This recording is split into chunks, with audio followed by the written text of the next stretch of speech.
Welcome back to Trending in Education. Dan Stratford, Mike Palmer along with you. And on today's Extra, we're going to talk about a recent conference Mike and I attended up in Massachusetts called Sound Education and sort of the larger scale of the podcast industry at large. Mike, how you doing today?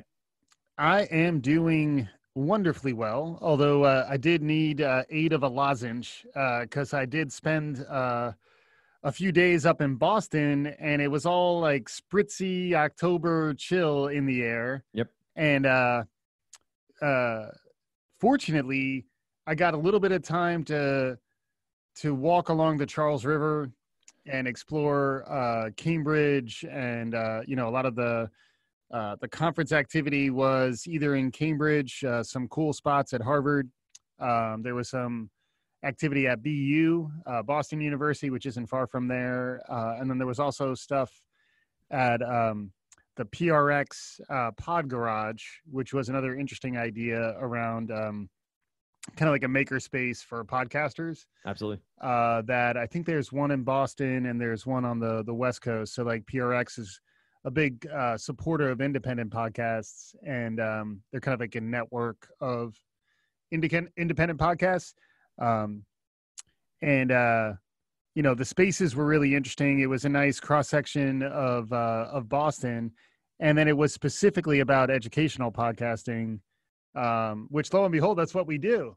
So yeah, it was a nice visit up to Boston. You're from up there, Dan. I reside here. I'm from New Jersey. Oh, have to sorry. always reference. Well, I'm from Brooklyn. My mother would be very remiss if I did not say that. But I grew up in New Jersey. I lived up here for 5 years now. Yes. I've visited PRX. It was a great event, and I think what they're building here is not only a local community with the team that runs Sound Education via some of the universities locally to the Boston area, but growing, honestly, a global community of these education podcasters who all came in from across, but great sites, getting a chance to walk around as you did Cambridge and the BU area and all those different parts. Peppino's Pizza. If you ever need a slice in Cambridge, friend of the show, Tarlin Ray, insisted that I grab a Peppino slice, and it was delightful.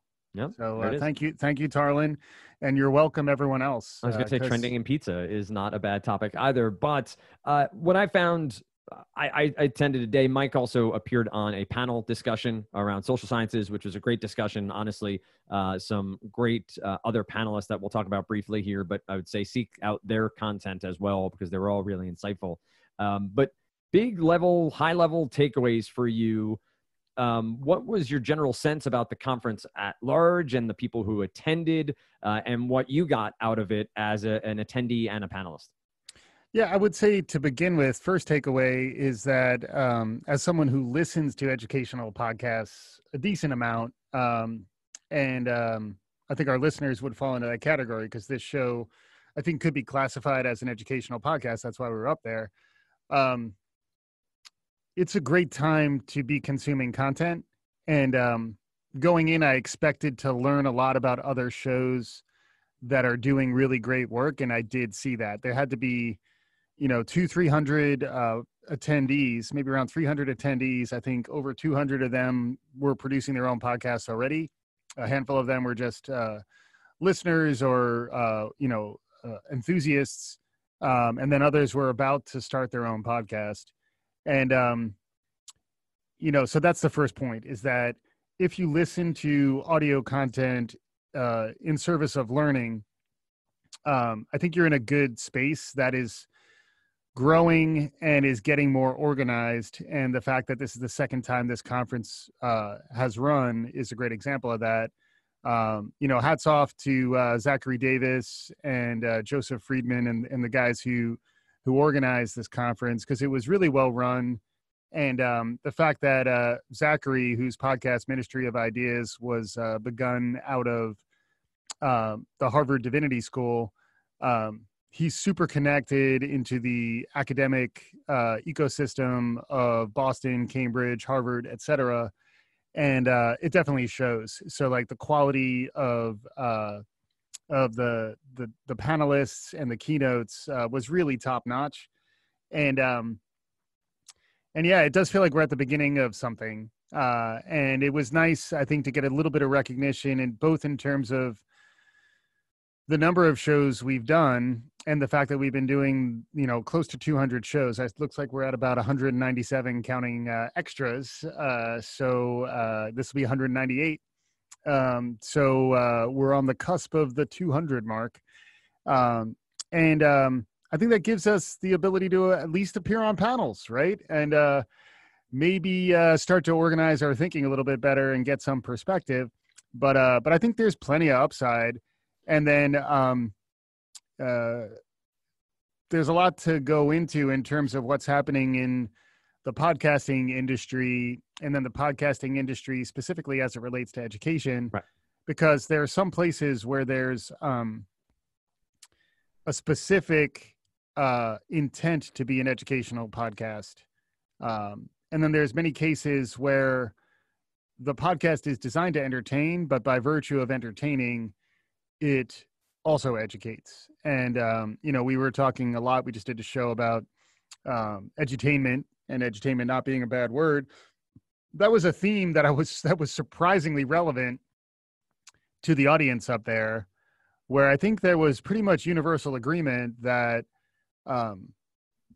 designing educational audio content that is also entertaining is almost just the price of admission. Right. So like maybe if you have really significant ideas to impart, and if you have really excellent, erudite academic guests, you can get by without being intentionally entertaining.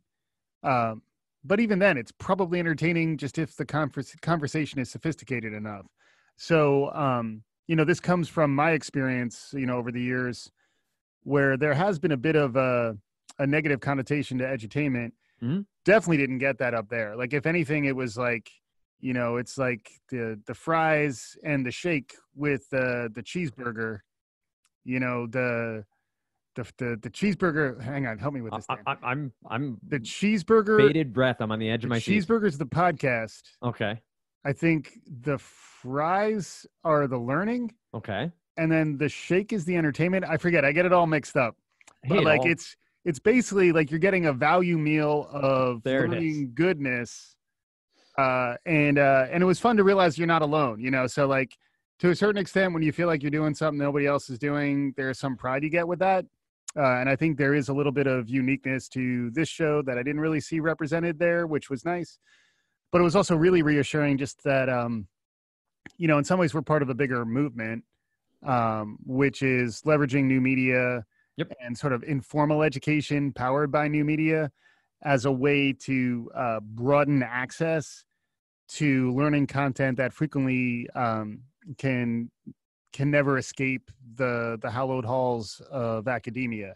So there's an important, came up on the panel I was on, there's an important translation function that shows like this do, and we're not alone. And we'll hopefully have some more references both throughout this show and really in the coming weeks and months of other shows where, hey, if you're interested in anthropology, this Anthro Life is worth a listen. Or if you're interested in language, the illusionist is worth a listen.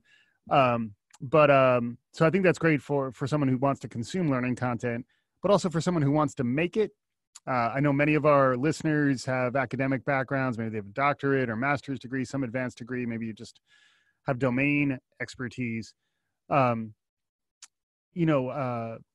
Duncan, who was one of the keynotes there, was saying, don't listen to anybody who says there's already 800,000 podcasts and the market is saturated.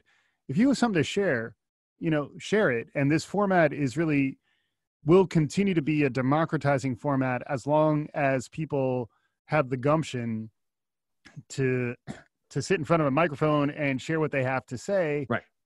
And do it for your own personal fulfillment really first. And don't do it to become famous. Don't do it to become wealthy. Those things are unlikely to come from podcasting. But you're going to get a sense of personal fulfillment by sharing this out. And then over time, you'll probably start connecting to people in different ways because it's like I've mentioned in the past, I think when we were talking about multi-potentialites, like if you're not building a body of work, if you don't have a portfolio associated with your career these days, you're going to lose opportunities to people who are doing that. Yep. So for folks who are on the fence as an educator or someone who wants to experiment with this, there's plenty of tools and advocates out there who are trying to get you on board. And I'd say we're part of that. And we'd love to hear from our listeners if you're interested in getting your feet wet. But hopefully by next fall, maybe a few of our listeners will also have tossed their hats into the ring, and we'll start to round out the educational posse, and we'll roll deep. Absolutely. Not just at Sound Education, everywhere. We'll just be rolling deep.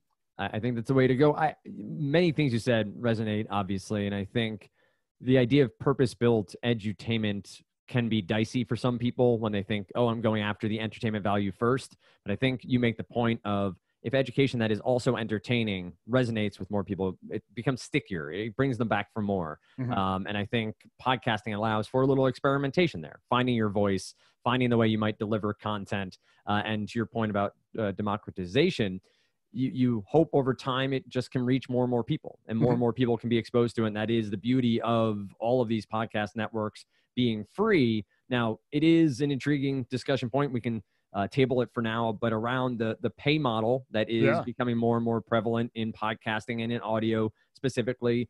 We saw a couple of announcements up there that we can get into in a little bit. There's also a company called Knowable that a couple of weeks back had a big round of funding that is sort of focused on becoming audio lessons and audio courses. We've talked about it many times over. You've talked about similar ideas. Do you feel like we're moving fast enough towards these answers of a Knowable? There's Lyceum, which was announced up there, which we can talk about a little bit more. Getting to purpose-built audio products that will be viable as education tools? I think so, yes. And I mean, the big example here is a company called Himalaya with an X. So apologies if I mispronounce my X there, but I think it would be like Himalaya, which I think is somehow associated with Himalaya, which is the U.S.-based company out of San Francisco.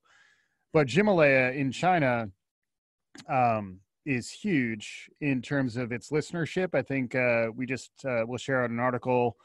I think it's 540 million downloads of their app, and then I think $7.3 billion industry in China alone, and that's relative to in the U.S., or at least traditionally the way people talk about podcasting as like some in the neighborhood of a $500 million industry that's growing to the point where by 2021 it may be $1 billion industry. Right. To understand that China already is 7 times bigger than where the entirety of the industry, and it gets a little murky how you call something a podcast versus something else. But the idea that China has an enormous revenue generating engine behind its learning audio, in particular in a company called Himalaya, and that there's interest in figuring out whether we could replicate that model in the US. And I think there's potentially something there. I mean, if you Himalaya is trying to do something like this. Luminary is also trying to do something like this. Slate does this through its Slate Plus idea. But the idea that I could have ad-free, high-quality learning content that is both educational and entertaining, and will be a purpose-built app that has additional features designed for learning and a learning community. I will say also, as a shameless free plug, the Huva app that we used for the conference was also quite good. And it made me think about if you could be leveraging something like that app as you engage in the educational content that you're listening to, the learning content that you're listening to. I think there could be some real appeal there. Like, I get frustrated with the limited, not limited, often imitated, never limited functionality that exists in a lot of the audio-based apps. Audible on an iPhone is terrible. The built-in Apple Podcast app is pretty low functionality. And even the apps that I like Overcast is how I typically listen to my podcasts. It doesn't really do much to enhance my learning. There's no way to really connect to a community of interest around what I'm listening to. And all those things, I think, speak to big opportunities um, as this industry matures. And then increasingly, like I'm curious where and how we might have a role to play in that, which is why it's always nice when you engage at a conference like this, you realize maybe there's a way to influence more rather than just react, so is there a way to get in early enough on what seems like it'll be growing in the US? It's already big in China. It's likely to grow in the US and really globally. What does that mean? How do you generate good learning content? How do you do it in a way that's entertaining? How do you connect to a broader community? Those were all some of the questions that came up while we were up there. It reminds me a little bit of our talk with Skillshare, or your talk with Skillshare a while back, of finding content and finding teachers and finding people who are passionate about things. And I think the same will happen here, because there are 800,000 podcasts. There are people who are creating things, and you have to figure out where the right fit is and who can teach on audio and who can fit into this. But I think we're so early in all this, so early in all these steps, that there are going to be some right choices and some failures, but they're all going to be moving the products forward, which is very exciting right now to be a part of and to see all of these building as we move forward. I'm excited. Just to kind of jump in there too, like I would give a nod to Pushkin, Jacob Weisberg, the former editor-in-chief of Slate, who has now launched Pushkin Industries with Malcolm Gladwell, was there.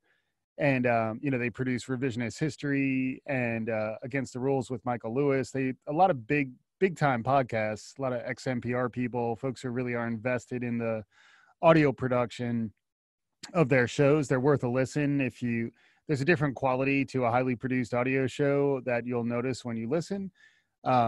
What I found really interesting about Malcolm Gladwell's latest book, Talking to Strangers, is that it was really an audio first approach to an audiobook, where they leveraged a lot of the high production quality, whether it's there's music that accompanies the entirety of the audiobook. When he's quoting someone, you typically will hear the initial speaker. They cast voice actors for when they had to simulate quotes or situations. And it really did change the way I thought about what an audiobook might be. Yeah. I've also heard that, at least in the case of Talking to Strangers, that the audiobook is outselling the print version of the book, which is, I believe, an industry first. So like we could be in at the beginning of a new model. And then interestingly, a related point there is that people expect their podcast to be free, maybe with some advertising to understand that, or maybe a Patreon model where you tip to, pay it forward. But then in the case of audiobooks, people are more comfortable paying. And I think increasingly those two genres are blending. So that, to monetize in a way that is more akin to print publishing, particularly when you're beginning, the audiobook path may make more sense, as opposed to the advertising model, which really you can only monetize when you hit a significant level of scale. It's a time, I think, to be extremely experimental. So I was very excited. Lyceum, I think, was something that's on the horizon, which is a purpose-built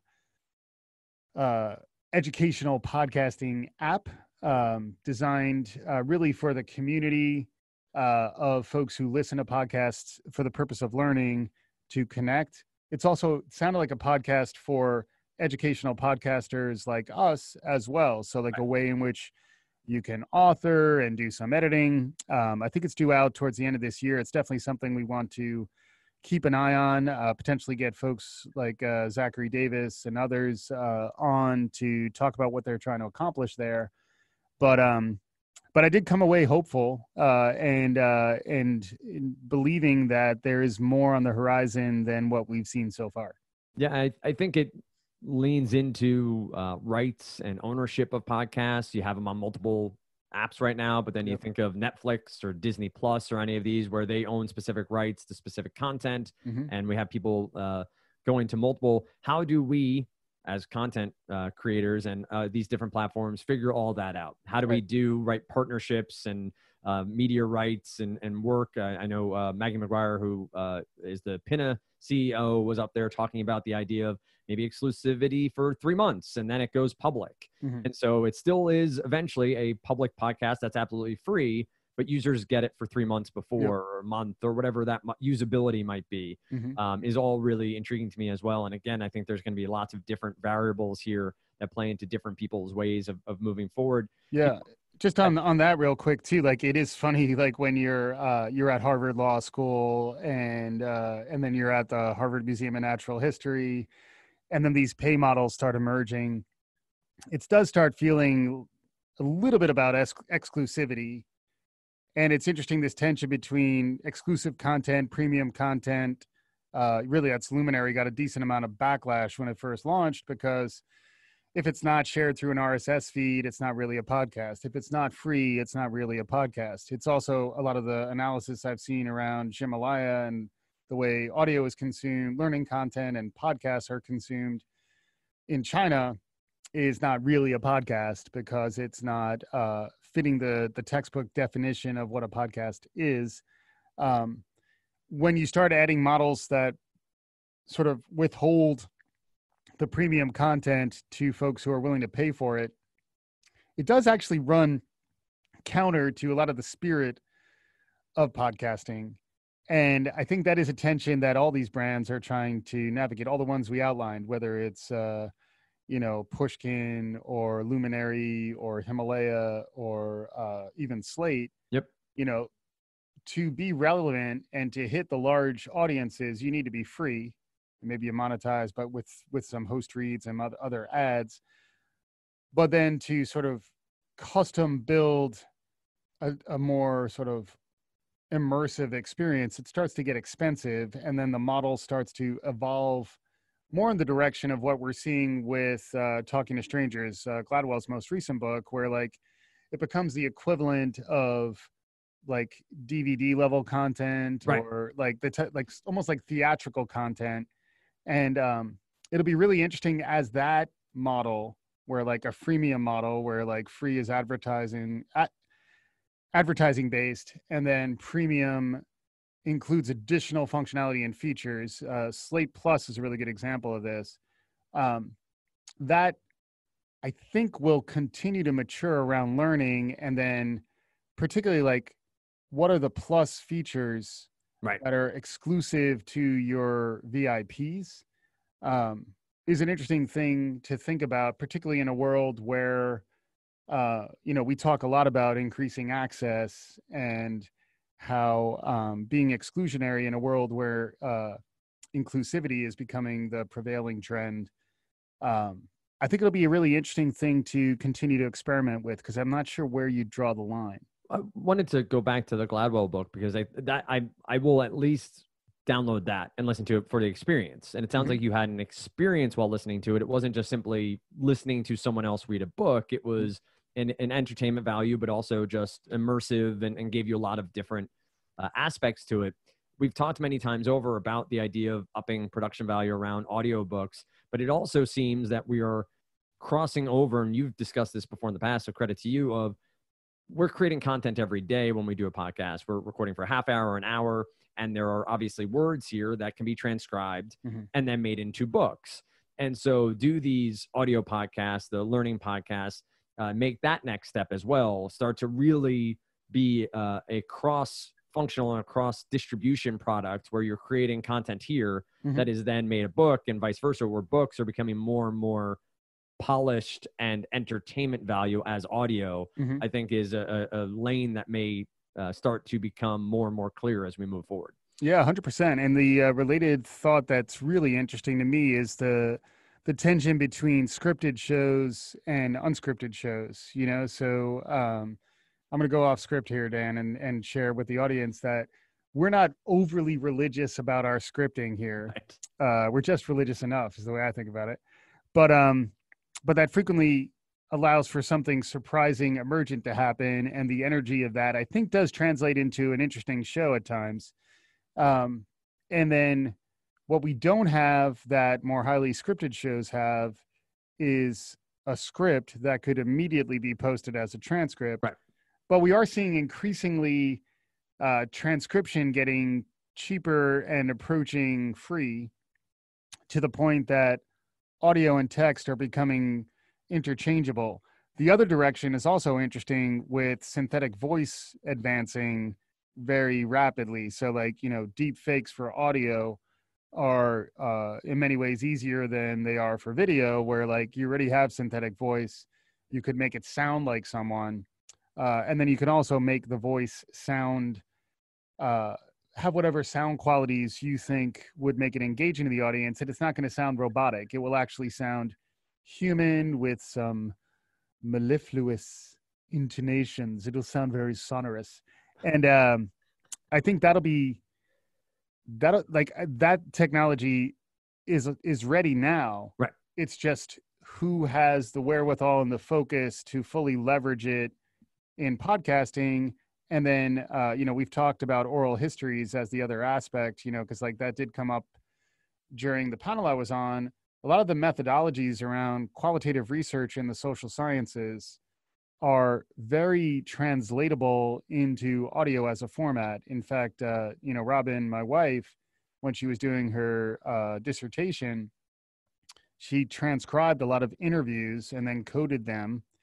And that format, I think, lends itself to a podcast. I mean, obviously you would need to, sprinkle in a little edutainment on top of that ethnographic qualitative research foundation, or that base in your gumbo, so that you'd have a little, nice chunks of edutainment floating in that bouillabaisse, that base there. I don't know what I'm talking about, Dan. Cheeseburgers and bouillabaisse. Cheeseburgers and bouillabaisse. Maybe I'm hungry, but yeah, it's going to be an interesting space to watch, because I've said it on a few different occasions, and it's both interesting, so I say it, but I think I kind of believe it, that in some ways audio is the new video. I just saw recently that Facebook is yet again in hot water, this time about some of the metrics that were quoted about how Facebook was becoming a video platform, and the majority of the content that's consumed on Facebook is or will be video. It sounds like there was some wishful thinking and some inflation of those statistics by Facebook when they were first released. And now there's some blowback where they're getting sued by companies who pivoted their strategy towards video and are now not better off. I think increasingly the economics of audio are going to point folks in this direction, where, it reminds me of the Gimlet playbook, where, the Homecoming, the Julia Roberts, Netflix or Amazon, I forget what it was, Premium, I think it was Amazon, yeah. Like it got picked up as a TV production based on what was originally a scripted narrative audio series. I think increasingly you're going to see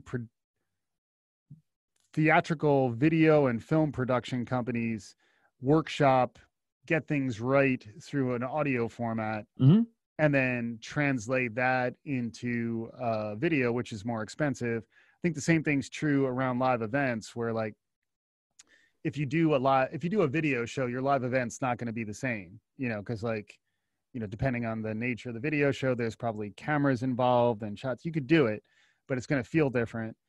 But I think frequently the format of a podcast that becomes a live show is really just like a talk, like you're at a live experience and you're getting access to the people who you've only heard before. And throughout this show, which I think would be an interesting, maybe closing point, at least for me, is the intimacy of this format, where like you're hearing a sort of intimate conversation, and you're the only person who's hearing it. It's right in your ear.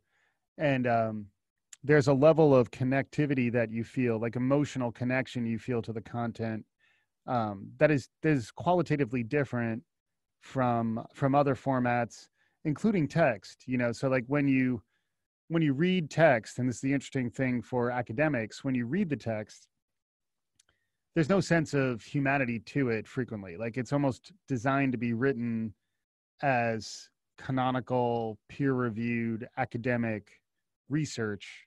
And it's almost like you're removing the identity of the academic in the process. Once that academic is voicing it and is actually being asked questions and responding in real time to the ideas they're struggling with, and you hear their vulnerability, you hear their joy, you hear their pain. Yep. I think it's a very different format, and it's one that I think we're just in the early stages. So audio is the new video. You heard it here first. I love it. And I will say I love the idea of oral histories too. I did those. I was a history major in college and did I did a Vietnam era course where we interviewed Vietnam vets and got to sit down and discuss and just recorded for hours upon hours their stories, which looking back now, there's 2003, would have been an amazing podcast if edited properly and put out in the right way. So I'm all on board for that. I'm very, very bullish right now on audio, and audio is the new video. I dig very much so, because I think there's so many things we can do here, and very much intrigued by the synthetic voices too. That's something to